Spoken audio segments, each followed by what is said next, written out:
жылдар бою картада бар, бирок көңүлдө жок аймак болуп эсептелип келген Алайкуу эми өзгөрүүнүн босогосунда турат.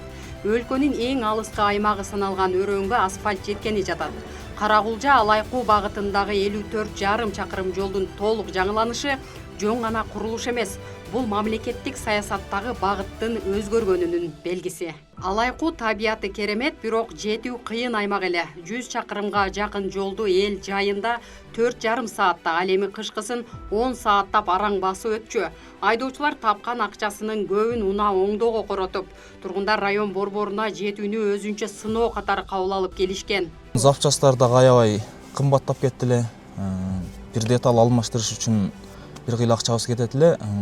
Бая такси кылганыбыз күнүмдүк эле машина менен кайра ичип жеген менен эле чыгып кетип калчу эле да. Эми жол жакшы болуп калса, буюрса машинанын эмелери да, тетиктери да баягындай кетпестен жакшы болот эле.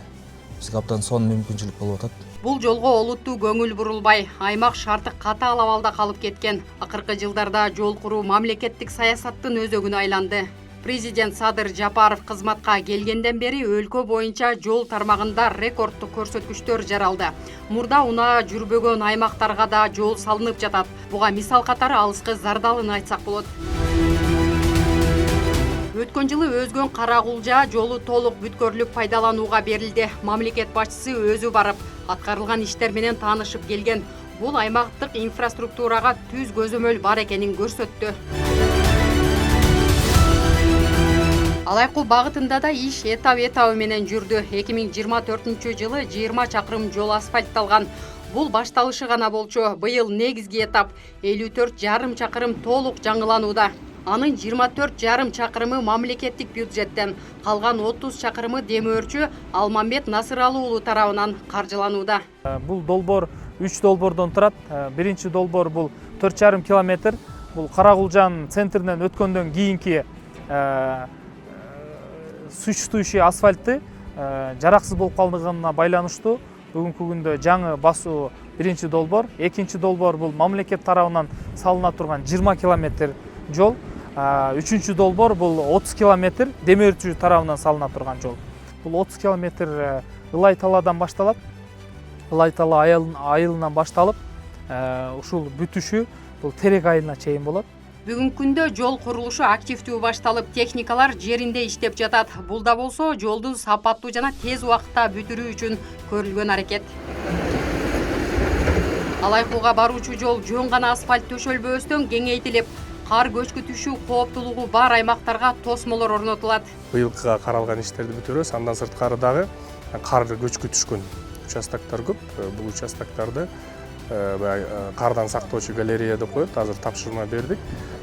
Көп экен аябай кар түшкөн жерлер. Бирок биз 1-2 участокты параллелдүү долбоор кылып, быйылкы жылы баштап, анан четинен жылдан жылга бөлүп куруп, коопсуздукту камсыз кылуу максатында деп пландап атабыз. Алайкуунун кооз жаратылышы эми жетүүгө оңой болот. Туризм жанданып, кызмат көрсөтүү тармагы өнүгөт. Жүк ташуу арзандаса, товар баасы төмөндөйт. Ишкерликке дем келет. Жол куруу бул саясий эрктин натыйжасы. Ал эми анын жемиши социалдык туруктуулук жана экономикалык өсүш. Көп жылдар бою унутта калган Алайкуу эми өнүгүүнүн картасына кайтып келүүдө. Президент Садыр Нуркожоевич буга чейин жол маселесинде да дайым айтып атпайбы, буюрса келечекте жайлоолорго чейин жолду жеткиребиз деп. Бул Алайкуу Кыргызстандагы эң шарты катаал аймактардын бири. Мен да бул жакта чоңойгом, жакшы билем жердин шартын. Чынын айтканда Алайкууга асфальт түшөт деген элдин кыялына да келчү эмес да. Кыргызстандын аймагында бүт туризмге байланышкан шарт түзүү боюнча масштабдуу иштер жүрүп атат. Жолго байланыштуу азыр кооз жерлерге туристтик жайлар, келген конокторду күтүп тосуп ала турган шарттар да түзүлөт. Бул жол маселеси элдин жашоо шартына, экономикасына, туризмге бүт оң таасирин берет. Инфраструктура экономиканын кан тамыр иштебесе организм өнүкпөйт. Жол жок болсо аймак өсүштөн сыртта калат. Бийме Асанова, Маруш Шакиров, Ала тоо 24, Ош.